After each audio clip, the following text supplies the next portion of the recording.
है कि मैं यहाँ पर खो गया हूँ। मिस चाहिन उससे बोलती हैं कि क्या तुम खो गए हो, क्या तुम माइनिंग टीम से हो, यहाँ से दूर चले जाओ, ये वही जगह है जहाँ पर बॉस है और वो अभी भी जिंदा है। जिनवू अपना डैगर जो होता है वो भी गायब कर चुका होता है। मिस चाहिन अपने मन में सोचते हुए कहती हैं कि एक मिनट, मैं इतनी ज्यादा श्योर हूँ कि उसके हाथ में एक वीपन था, मैंने ये चीज क्लियर देखा था। जिसके बाद मिस चाहिन जिनवू से कहती हैं कि इस जगह को छोड़ के अभी बाहर चले जाओ, क्योंकि अगर एक बार बॉस जाग गया तो डंजन के अंदर जितने भी लोग हैं वो उन सभी को मार सकता है। जिनवू कहता है कि मैं इस चीज के लिए माफी चाहूंगा। और जब जिनवू वहां से जा रहा होता है तो मिस चाहिन जिनवू की ताकत को सेंस कर लेती है। इसीलिए मिस चाहिन जिनवू से कहती हैं कि एक मिनट रुको। मिस चाहिन उसके क्लोज आती हैं और उसको सूंघने लगती हैं। जिनवू कहता है क्या हुआ, कोई दिक्कत है क्या, जिसपे मिस चाहिन उसका जो आई कार्ड होता है उसको हाथ में लेते हुए कहती है कि क्या सच में तुम एक हंटर हो। इसके बाद उसका कार्ड देखते हो, कहते हैं क्या, एक ई रैंक का हंटर सांग जिनवू। जिसपे उनको भी लगता है कि नहीं, लगता है मेरे से कोई गलतफहमी हो गई थी।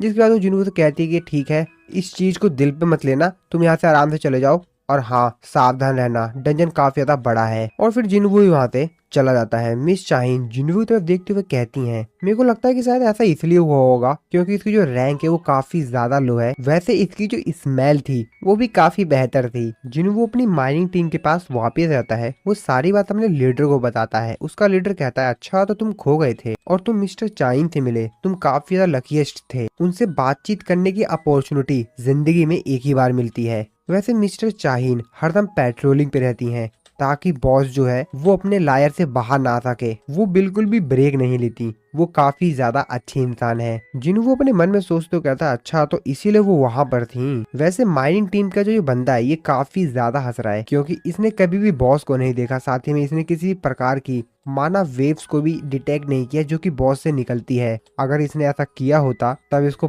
पता चलता कि आखिरकार बॉस कितना ज्यादा खतरनाक होता है। तभी माइनिंग टीम का जो दूसरा बंदा होता है वो जिन्हों से कहता है कि मिस्टर चाइन के पास स्मेल करने की काफी अच्छी एबिलिटी है, दूसरे हंटर्स में से जो सेंट की महक आ रही होती है वो उसको स्मेल कर लेती है और इसीलिए उनको लोगों को पता चल जाता है कि सामने वाला हंटर है। जिन्हों कहता है क्या हंटर के अंदर से सेंट की महक सी आती है, जिसपे वो बंदा बताता है कि हाँ उनकी एक यूनिक कंडीशन है और इसीलिए वो हरदम अपने नोज को रुमाल से कवर करके रखती हैं और शायद जब उनके आसपास काफी सारे हंटर्स होते हैं तो उनको सांस लेने में दिक्कत होती है। जिन्हू कहता अच्छा तो इसीलिए उन्होंने मेरे से पूछा था कि क्या मैं एक हंटर हूँ। जिन्हू बारूका की थोड़ी सी बातें याद करता है, वो अपने आप से कहता है कि मेरे जैसे हंटर के पास ना ही कोई सेंट है और ना ही आइस स्लेयर की तरह मेरे को कोई आवाज आती है क्योंकि मैं शायद एक प्लेयर हूँ। अब मेरे को नहीं पता कि आखिरकार एक प्लेयर होना क्या है और इस प्लेयर होने का मतलब क्या है। माइनिंग टीम होती है वो बाहर आ जाती है, जिन्वू को सभी थैंक्स बोल रहे होते हैं क्योंकि जिन्वू की वजह से ये लोग 2 घंटे पहले ही अपना काम खत्म करके बाहर आ चुके हैं। माइनिंग टीम का लीडर जिन्वू की काफी अच्छी तारीफ करता है, वो कहता है कि तुम काफी बेहतर इंसान हो, तुम माइनिंग करने के लिए ही पैदा हुए हो। अगर तुम बुरा ना मानो तो मैं तुमसे एक चीज बोलना चाहूंगा, क्या तुम मेरे साथ काम करने के लिए इंटरेस्टेड हो? वैसे मैं तुमको काफी अच्छा पैसा भी दे दूंगा।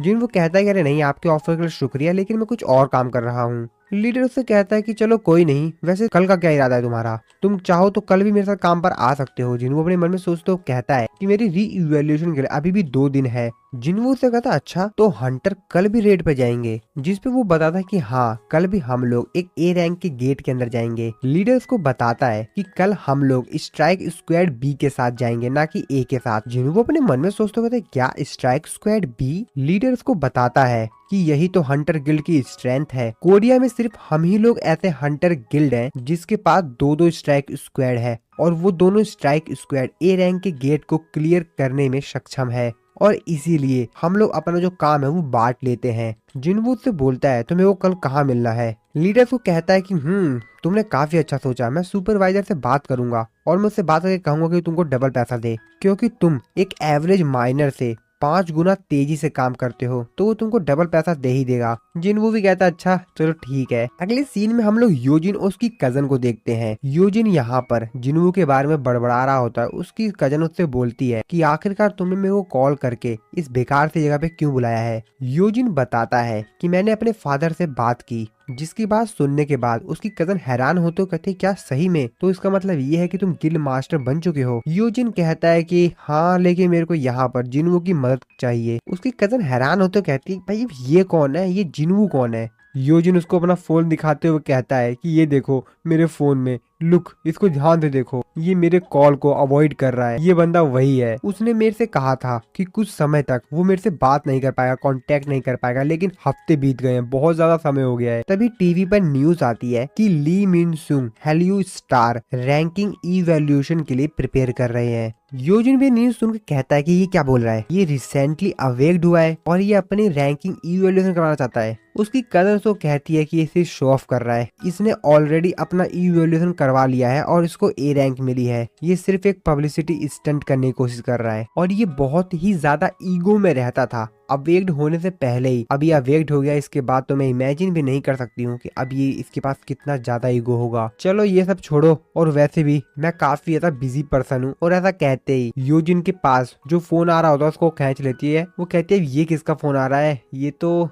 जिनवू है, क्या तुम इसी की बात कर रहे थे क्या, ये देखो ये तो तुमको फोन कर रहा है। योजिन कहता है अरे हाँ इसका फोन आ गया, और फिर योजिन फोन पिक कर लेता है। योजिन जिनवू से कहता है कि सर आपने कहा था कि आप कुछ दिनों तक कांटेक्ट नहीं कर पाएंगे, लेकिन काफी ज्यादा दिन हो गया है। जिनवू उसको बताता है कि हाँ मैं डंजन्स में था तो इस वजह से मेरे को थोड़ा सा ज्यादा समय लग गया। वैसे क्या तुमने अपने फादर से बात की? योजिन बताता है कि हाँ एक्चुअली मेरे को आपसे इसी बारे में बात करनी थी सर, तो क्या कल आप फ्री हैं? जिनवू उससे कहता है कि चलो ठीक है कल तुम आ जाना, लेकिन हाँ थोड़ा सा लेट नाइट आना, हम उसी वक्त मीटिंग करेंगे। योजिन भी कहता है कि हाँ ठीक है सर बिल्कुल। दूसरी तरफ मिस चाइन को देखते हैं जो कि किसी के पास कॉल करती है। कॉल पे कहने वाला बंदा कहता है कि क्या मिस चाइन वैसे आप इस समय कॉल नहीं करती हैं, क्या कोई काम था? मिस चाइन उसको बताती हैं कि हाँ मेरे को एक माइनर के बारे में इंफॉर्मेशन चाहिए थी जो कि आज के रेट पे गया था। मिस चाइन उस बंदे से फोन पे बात करके सांग जिन वू के बारे में इंफॉर्मेशन ले रही होती हैं। वो अपने मन में सोचते हुए कहती हैं वो बॉस लाया डंजन के अंदर खो गया था। ये विश्वास कर पाना बहुत ही ज्यादा मुश्किल है। क्या वो एक स्पाई हो सकता है जो कि दूसरे गिल्ड से आया है? मैं उसके बारे में सोचना बंद नहीं कर पा रही हूँ। तो मिस्टर चाइन बस जिनवू के बारे में सोच रही होती है। कॉल पे दूसरी साइड जो बंदा होता है वो मिस चाइन को बताता है कि क्या आप हंटर एसोसिएशन के उस ई रैंक के हंटर के बारे में बात कर रही हैं क्या? असल में मिस्टर चोई ने भी यही सेम रिक्वेस्ट मेरे से कल की थी, यानी कि उसके बारे में इंफॉर्मेशन निकालने के लिए। जिसकी बात सुन के मिस चाइन कहती है क्या? जिस पर वो बताता है कि हाँ उन्होंने मेरे से सांग जिन वू की फाइल देखने के लिए कहा था। मिस चाइन उससे कहती है कि क्या तुमको मालूम है उन्होंने ऐसा करने के लिए क्यों कहा था? जिस पर वो कहता है कि नहीं, पर हाँ एसोसिएशन भी उसके बारे में काफी इंफॉर्मेशन निकलवा रहा है।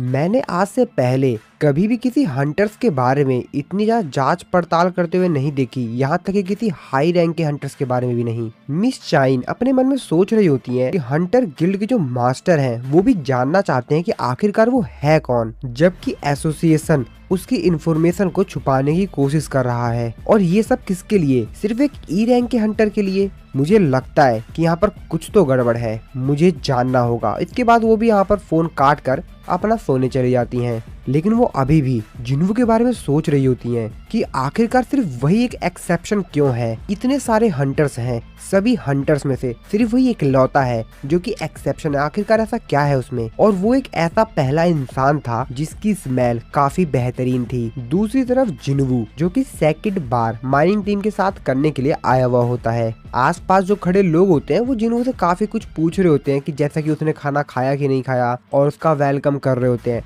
तो ये सेम चीज जिनवू याद कर रहा होता है कि जब वो ओल्ड फ्रेंड्स थे जिनके साथ वो पहले डंजन्स में जाया करता जब उसकी रैंक ई थी, तो वो लोग भी कुछ इसी तरीके से जिनवू से पूछा करते थे। पर वहाँ पे कुछ ऐसे लोग भी होते हैं जो कि जिनवू से चिढ़ रहे होते हैं। लेकिन जिनवू अपने मन में सोचते हुए कहता है कि मैं ये सब कुछ चीज भूल चुका हूँ। वैसे भी मेरे को ये सब चीज की आदत रह चुकी है, मेरी मेमोरीज में अभी भी ये सब चीजें हैं कि किस तरीके से कुछ लोग मेरी तारीफ करते हैं तो कुछ लोग मेरे साथ अच्छे से बात तक नहीं करते हैं, और इन सब की मेरे को आदत सी हो गई है। जब ये लोग आपस में बातें कर रहे होते हैं तभी यहाँ पर आज का जो स्ट्राइक स्क्वाड है उसका जो लीडर होता है वो इन लोगों के पास आता है और इन लोगों से बोलता है कि मेरे को माइनिंग टीम से कुछ हेल्प चाहिए थी। तो क्या तुम में से कोई ऐसा है जो कि आज की रेड के लिए हमारे बैग को कैरी कर सकता है? माइनिंग टीम का जो एक मेंबर होता है वो उससे कहता है कि तुम क्या चाहते हो कि क्या माइनिंग टीम में से कोई तुम्हारे एक पोर्टर के तौर पर तुम्हारे साथ रेड पर जाए? तभी दूसरा बंदा बोलता है कि वैसे तुम हॉलिंग टीम में से किसी इंसान को क्यों नहीं ले लेते हो, क्योंकि वो लोग काफी ज्यादा स्ट्रॉन्ग है और वो बेटर भी है बैग को कैरी करने में, तो तुम हमारे पास क्यों आए हो पूछने के लिए? तभी हॉलिंग टीम का जो बंदा होता है वो उससे कहता है कि मेरे लोग कल 3 घंटे तक लगातार काम करते रहे, यहाँ तक कि उन्होंने अपना डिनर भी स्किप कर दिया। और इसके बावजूद भी हम लोगों को काफी ज्यादा टाइम लग गया सब कुछ मैनेज करने में। तो तुम क्या चाहते हो कि हमारी टीम में से, हमारी टीम के मेंबर में से कोई जाए और इनके बैग को कैरी करे? मैं हॉलिंग टीम में से किसी को भी नहीं भेजूंगा, हमारे पास वैसे भी टाइम नहीं है। और वैसे भी कल तुम लोगों ने 3 घंटे पहले ही काम खत्म कर लिया था, तो तुम अपने में से किसी मेंबर को क्यों नहीं भेज देते हो? तभी माइनिंग टीम का जो लीडर होता है वो कहता है, हाँ तुम्हारी बात तो ठीक है, हम लोगों ने कल अपने काम को खत्म कर दिया था सांग जिनवू की वजह से। तभी जो स्ट्राइक स्क्वाड का जो लीडर होता है वो कहता है, तो क्या किसी की इच्छा है जो स्ट्राइक स्क्वाड के साथ आज आना चाहेगा? और जितनी जल्दी रेड खत्म हो जाएगी हम तुमको एक्स्ट्रा बोनस भी देंगे, पर हाँ इसमें थोड़ा सा एक्स्ट्रा रिस्क भी रहेगा। माइनिंग टीम के जो बाकी मेंबर्स होते हैं वो अपने मन में सोच रहे होते हैं कि सिर्फ थोड़े से पैसों के लिए हम लोग अपनी जिंदगी को इतने बड़े रिस्क में क्यों डालें, और अगर ये मेरे को फोर्स भी करेगा तब भी मैं नहीं जाने वाला हूँ। माइनिंग टीम का जो लीडर होता है वो स्ट्राइक स्क्वाड के लीडर से कहता है कि देखिए मिस्टर सन की-हून, वैसे हम लोग बी रैंक के डंजन के अंदर जाने के आइडिया को भी अच्छा नहीं मानते हैं, हम लोग तो उसमें भी नहीं जाते हैं, और आप हमसे एक ए रैंक के डंजन के अंदर जाने के लिए कह रहे हैं। और मेरे को नहीं लगता कि ए रैंक का डंजन किसी भी लो रैंक के हंटर के लिए एक बेहतर जगह है। हम सभी लोग जानते हैं कि पोर्टर को स्ट्राइक स्क्वाड का जो बैग होता है सिर्फ वो उठाना होता है, लेकिन हम लोग माइनर के तौर पर यहाँ पर जो काम करते हैं उससे अगर कंपेयर किया जाए तो ये बहुत ही ज्यादा रिस्की है। और माइनिंग टीम में से ज्यादातर जो हंटर्स हैं वो डी रैंक के हंटर्स हैं, और सिर्फ उनमें से कुछ ही हैं जो कि ई रैंक के हंटर्स हैं। और अगर किसी भी प्रकार का कोई भी एक्सीडेंट होता है, यहाँ तक कि एक छोटा भी अगर एक्सीडेंट होता है डंजन के अंदर, तो भी वो बहुत ज्यादा खतरनाक हो सकता है हमारे लिए। और आखिरकार कौन अपनी पूरी जिंदगी को दांव पे लगाएगा सिर्फ कुछ पैसों के लिए, जिस पे मिस्टर सन की-हून कहते हैं चलो ठीक है, तो कोई भी यहाँ पर नहीं है ना जो हमारे साथ चलना चाहेगा। तभी माइनिंग टीम का एक मेंबर हाथ उठाता है, और आप लोग को मालूम होगा वो कौन है, वो कोई और नहीं सांग जिनवू होता है। सांग जिनवू कहता है कि मैं जाना चाहूंगा। जिनवू के आसपास खड़े जो लोग होते हैं जिनवू को ये बात सुन के काफी ज्यादा हैरान होते हैं। वो लोग तो बस जिनवू की तरफ ही देख रहे होते हैं। वो लोग जिनवू को चिल्लाते हुए कहते हैं कि क्या तुम एक ए रैंक के डंजन के अंदर जाना चाहते हो? तुम एक ई रैंक के हंटर हो। जिनवू तुम समझ रहे हो ना कि तुम क्या करने जा रहे हो, और आखिरकार तुमको ऐसी जगह पे जाने की इतनी इच्छा क्यों हो रही है जिस जगह पर हाई रैंक के बीच तुम्हारा इंतजार कर रहे हैं तुमको फिनिश करने के लिए, और हम तुमसे काफी साल बड़े हैं, और हमें नहीं लगता कि तुमको कुछ पैसों के लिए अपनी लाइफ को दाव पे लगाना चाहिए। जिनवू उन लोगों से कहता है कि अरे कोई नहीं, मैं ठीक हूँ, मैं सब कुछ देख लूंगा, कोई चिंता की बात नहीं है। जिनवू अपने मन में सोचते हुए कहता है इन सभी लोगों को लग रहा होगा कि मैं इन लोगों के साथ सिर्फ इनके बैग्स को कैरी करने के लिए जा रहा हूँ, और स्ट्राइक स्क्वाड को लड़ता हुए देखकर मैं उनसे काफी कुछ सीख सकूंगा, ये मेरे लिए काफी ज्यादा हेल्पफुल होगा।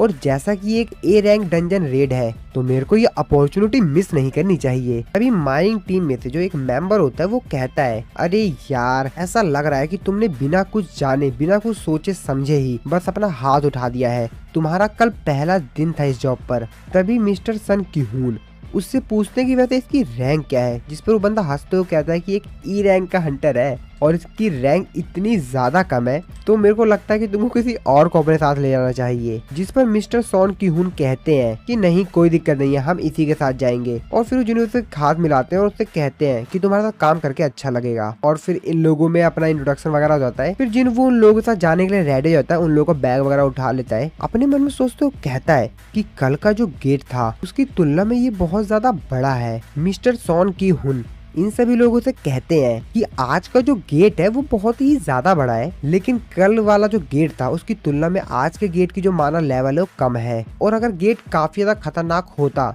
तो गिल्ड कभी भी सेकंड टायर स्ट्राइक स्क्वाड के ऊपर ट्रस्ट ही नहीं करती, और अगर उन्होंने ऐसा किया है तो हमको इस चीज पर ध्यान रखना चाहिए। और फिर ये लोग एक एक करके डंजन के अंदर एंटर करने लग जाते हैं। जिन वो बताता है कल का जो स्ट्राइक स्क्वाड था और आज का जो स्ट्राइक स्क्वाड है, इन लोगों में ज्यादा अंतर नहीं है। अंतर सिर्फ इतना है कि इसमें कोई भी एस रैंक का हंटर नहीं है। इस टीम के अंदर 11 ए रैंक के हंटर्स और 6 बी रैंक के हंटर्स हैं। तो दोस्तों आज का जो स्ट्राइक स्क्वाड है इसमें एक एस रैंक का हंटर भी है। तो आप लोग मेरे को कमेंट करके बताइएगा कि मैं किसकी बात कर रहा हूँ। जिन्वू आगे बताता है कि अगर ये जो टीम है अगर ये किसी दूसरे गिल्ड का पार्ट होती तो इन लोगों को सेकंड टायर का स्ट्राइक स्क्वाड नहीं कहा जाता और फिर ये लोग डंजन के अंदर एंटर कर जाते हैं। जिन्वू अपने मन में सोचते हुए कहता है कि डेफिनेटली ये जो गेट है कल की तुलना में कम माना एमिट कर रहा है और मेरे को नहीं लगता कि एसोसिएशन का जो असेसमेंट है वो गलत हो सकता है। लेकिन आखिरकार क्यों मेरे को एक स्ट्रेंज सी सेंस आ रही है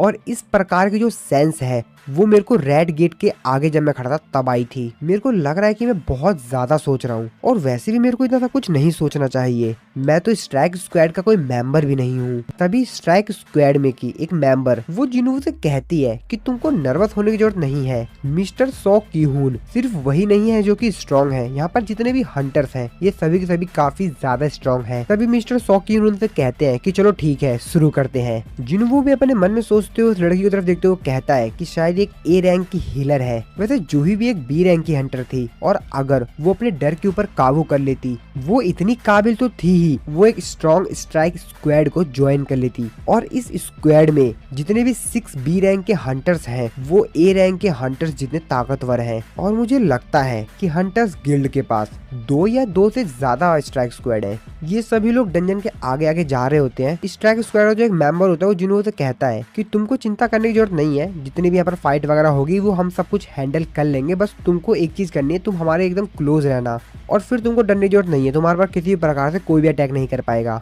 जिन्वू के साथ चल रही जो स्ट्राइक स्क्वाड की मेंबर होती है वो जिन्वू से कहती है कि इनके कहने का मतलब ये है कि अगर मेज के ऊपर अटैक होता है तो वो टैंक का फॉल्ट है और अगर हीलर के ऊपर अटैक होता है तो वो स्ट्राइक स्क्वाड का फॉल्ट है और अगर पोर्टर के ऊपर अटैक हो जाता है तो वो पूरे गिल्ड का ही फॉल्ट है। तो अब तुम समझ ही गए होगे और इसी वजह से पोर्टर एक टारगेट बन जाता है किसी भी अटैक का। तो तुमको डरने की वजह जरूरत है नहीं, जब तक स्ट्राइक स्क्वाड फेल नहीं होता है तब तक तुम ठीक रहोगे, तुमको कोई भी दिक्कत नहीं होगी। मिस्टर सॉन की-हून अपने मन में सोच रहे होते हैं कि ये मेरा पहली बार है जब मैं हंटर गिल्ड के स्ट्राइक स्क्वाड को ज्वाइन करने के बाद पहली बार मैं स्ट्राइक स्क्वाड को लीड कर रहा हूँ और अगर इस रेड को मैं सक्सेसफुली कंप्लीट कर लेता हूँ तो मैं बी टीम का ऑफिशियल लीडर अपॉइंट कर दिया जाऊंगा। मैं गिल्ड मास्टर और वाइस गिल्ड मास्टर की तरह स्ट्रॉन्ग नहीं हूँ, लेकिन फिर भी मैं ए रैंक हंटर में टॉप टायर में आता हूँ और मैं ये कर सकता हूँ। और तभी इन लोगों पर अटैक हो जाता है और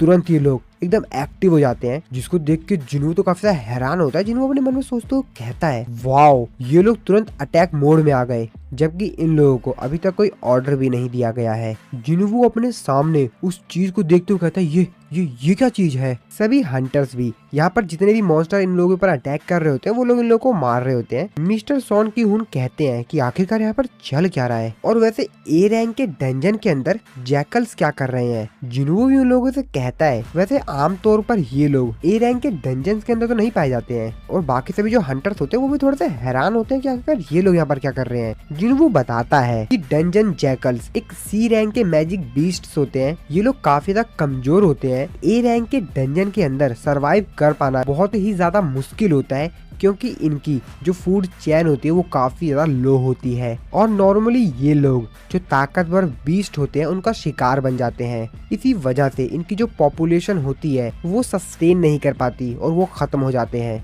स्ट्राइक स्क्वाड की जो मेंबर होती है वो कहती है यहाँ पर कोई भी बीस्ट्स नहीं है जिनका ये जैकल शिकार कर सके और इसीलिए यहाँ पर किसी भी प्रकार का कोई फूड सोर्स अवेलेबल ही नहीं है। तो इन जैसे लो रैंक के बीस्ट के लिए इस जगह पर सरवाइव कर पाना इम्पॉसिबल है। तभी जिन्वू जो जैकल होता है उसके करीब जाता है, उसको देखते हुए कहता है ये मार्क, ये लोग सिर्फ जैकल नहीं है, असल में ये लोग पालतू हैं, ये लोग किसी दूसरे के द्वारा पाले गए हैं। मिस्टर सॉन की-हून कहते हैं अच्छा तो कोई इन बीस्ट्स को यहाँ पर छोड़ गया है और वो इनका इस्तेमाल हंटिंग डॉग की तरह कर रहा है। जिन्वू भी अपने मन में सोचते हुए कहता है कि एक ऐसा बीस्ट जो कि इतना ज्यादा स्मार्ट है जो कि इनको हंटिंग डॉग की तरह इस्तेमाल कर रहा है, ऐसा बीस्ट जो कि दिमाग का इस्तेमाल कर सकता है, इससे कोई भी फर्क नहीं पड़ता कि उसकी स्पीसीज क्या है। ये कोई आसान अपोनेंट नहीं होने वाला है और ऐसे अपोनेंट को कभी भी हल्के में नहीं लेना चाहिए। और शायद मेरी जो गट फीलिंग थी वो सही साबित हुई आखिरकार। जिन्वू पीछे देखते अपने मन में सोचते हुए कहता है कि असली बॉस तो आ रहा है। बाकी सभी जो हंटर्स होते हैं वो भी इसको देख के काफी ज्यादा हैरान होते हैं। वो लोग कहते हैं हाई ऑर्क्स, आखिरकार हाई ऑर्क्स यहाँ पर कर क्या रहे हैं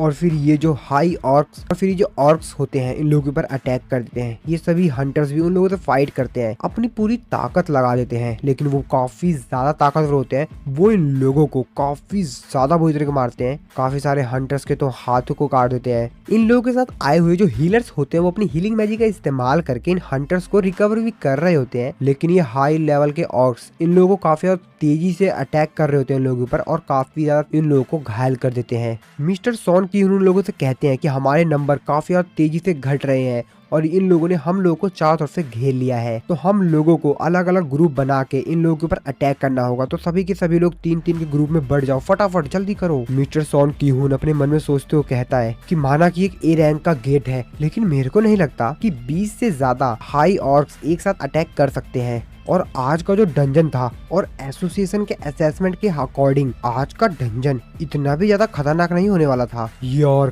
ऑर्क अलग ही स्ट्रॉन्गेस्ट टाइप के हैं। इनमें से सिंगल हाई रैंक का जो ऑर्क है वो एक ए रैंक के हंटर जितना ताकतवर है, लेकिन दिक्कत ये है कि यहाँ पर पूरी आर्मी है और यहाँ पर टोटल 22 हैं। तो असल में यहाँ पर जो बैटल हो रही है वो 17 हंटर्स और 22 हाई ऑर्क के बीच में हो रही है। हम लोग के नंबर्स ही कम नहीं है। हमारे जो बी रैंक के हंटर्स हैं वो इतने ज्यादा ताकतवर है ही नहीं कि वो इन 20 से मुकाबला कर सके। वैसे हमारे जो ए रैंक के हंटर्स हैं इन हाई ऑर्क से ज्यादा ताकतवर हैं, लेकिन दिक्कत ये है कि अगर कोई भी बी रैंक का हंटर मारा जाता है तो ये हमारे लिए एक डिसएडवांटेज होगी। हमारे पास कोई भी चॉइस नहीं है, लेकिन प्लीज मरो मत सभी के सभी लोग। लेकिन यहाँ पे जो हाई ऑर्क्स होते हैं वो तो इन लोगों के ऊपर बिल्कुल भी दया ही नहीं दिखा रहे होते हैं, वो इन लोगों का सफाया कर रहे होते हैं। यहाँ से हीलर